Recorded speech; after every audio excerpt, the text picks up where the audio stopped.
రాజకీయాల్లోకి వచ్చినా police boss mind set పోలేదట ఆ నాయకుడికి. చంద్రబాబు రమ్మన్నారు, నేను పైనుంచి ఊడిపడ్డా అన్నట్టుగా లోకల్ లీడర్స్తో టచ్ మీ నాట్ అన్నట్టుగా ఉంటున్నారట ఆ ఎంపీ అభ్యర్థి. పోటీ చేసే నీకే లేంది మాకు మాత్రం ఎందుకు అన్నట్టుగా స్థానిక నాయకులు ఉండటంతో ఎక్కడ పుట్టి మునుగుతుందో అని కంగారు పడిపోతున్నారు కార్యకర్తలు. ఇంతకీ ఎవరా imported leader? ఏంటాయన attitude story? Bapatla Lok Sabha నియోజకవర్గాన్ని గత ఎన్నికల్లో తన ఖాతాలో వేసుకుంది వైసీపీ. పార్టీ ఆవిర్భావం తర్వాత వరుసగా 2014, 2019లో వైసీపీ అభ్యర్థులే ఇక్కడి నుంచి లోక్సభకు వెళ్లారు. ఇప్పటి వరకు ఇక్కడ 5 సార్లు టీడీపీ, 4 సార్లు కాంగ్రెస్ పార్టీ గెలిచాయి. ఈ పరిధిలోని మొత్తం 7 అసెంబ్లీ సెగ్మెంట్స్ కు గాను గత ఎన్నికల్లో సంతనూతలపాడు, వేమూరు, బాపట్లలో వైసీపీ విజయం సాధించగా రేపల్లె, చీరాల, పర్చూరు, అద్దంకిలో టీడీపీ గెలిచింది.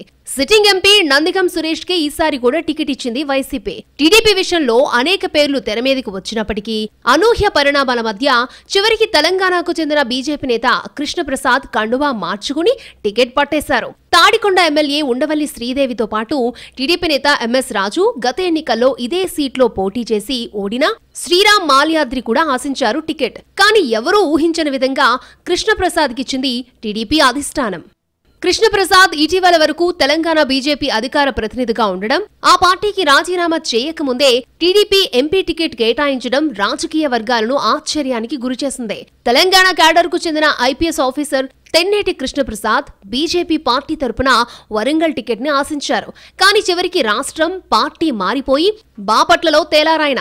4 జిల్లాల్లో ఎస్పీగా, 2 రేంజ్లలో డీఐజీగా విధులు నిర్వర్తించారాయన.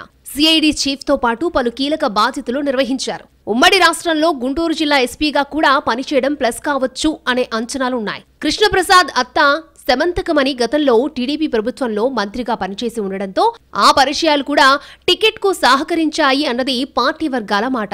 ఏ పరిచయాలు పనిచేసినా, ఎలాంటి సమీకరణాలు వర్కౌట్ అయినా ఆయన టికెట్ వరకైతే తెచ్చుకోగలిగారు. కానీ స్థానిక టీడీపీ నేతలతో మాత్రం మింగిలవ్వలేకపోతున్నారట. వేమూరు, రేపల్లె నియోజకవర్గాల్లో జరిగిన ప్రజాగళం సభల్లో బాపట్ల ఎంపీ అభ్యర్థిగా కృష్ణప్రసాద్ ను పరిచయం చేశారు చంద్రబాబు. అలాగే చీరాల, సంతనూతలపాడు, బాపట్ల నియోజకవర్గాల్లో కూడా కేవలం ఎంపీ అభ్యర్థిగా పరిచయ కార్యక్రమాల్లో పాల్గొన్నారు తప్ప ఊరూరా ప్రచారంలో ఏమాత్రం యాక్టివ్ గా లేరని పార్టీ వర్గాలే మాట్లాడుకుంటున్న పరిస్థితే. పార్టీ అధినేత చంద్రబాబు సిఫార్సుతో ఏదో పైనుంచి ఊడిపడ్డాను అన్నట్టుగా ఎంపీ అభ్యర్థి వ్యవహారం ఉందని, ఎలక్షన్ టైంలో అలా ఉంటే దగ్గరకొచ్చేవాడు ఎవడంటూ గుసగుసలాడుకుంటున్నారట పార్టీ నేతలు. పార్టీ తరపున బలమైన అభ్యర్థిని బరిలో దింపితే ఎమ్మెల్యే అభ్యర్థులకు కూడా సపోర్టుగా ఉంటుందని, ఈయన మాత్రం పూర్తిగా ఎమ్మెల్యే అభ్యర్థుల బలం మీదే ఆధారపడుతున్నారని చెప్పుకుంటున్నారు టీడీపీ నాయకులు. లోకల్ వాళ్లకు అవకాశం ఇస్తే ఈ ఇబ్బంది ఉండదని పెద్దలకు పలుమార్లు చెప్పినా ఇక్కడ ఎవరూ లేరు అన్నట్లుగా తెలంగాణకు చెందిన బీజేపీ నేతకు కండువా కప్పి మరీ టికెట్ ఇవ్వాల్సిన అవసరం ఏమొచ్చిందని ప్రశ్నిస్తున్నారట ఎక్కువ మంది నాయకులు. ఇలాంటి ఇంపోర్టెడ్ నాయకుల వల్ల ఇన్స్టంట్ ప్రయోజనాలు ఉండవు, దీర్ఘకాలిక ప్రయోజనాలు అంతకంటే ఉండవు అన్నది లోకల్ కేడర్ వాయిస్. పైగా కృష్ణప్రసాద్ ఒక పార్టీ అభ్యర్థిలా కాకుండా ఇంకా పోలీస్ బాస్ మైండ్ సెట్ లోనే ఉండడం మరింత మైనస్ అవుతోందని అంటున్నారు. అందర్నీ కలుపుకుని పోతేనే గెలుపు సాధ్యమని, అలా కాకుండా నేనింతే అన్నట్టుగా ఉంటే ఎమ్మెల్యే అభ్యర్థులు ఎంత బలంగా ఉన్నా ఆయనకు మాత్రం కష్టం కావచ్చు అనే అంచనాలు పెరుగుతున్నాయి. మరి బాపట్లకు టీడీపీ అధిష్టానం ఎలాంటి ట్రీట్మెంట్ ఇస్తుందో చూడాలి అంటున్నాయి రాజకీయ వర్గాలు.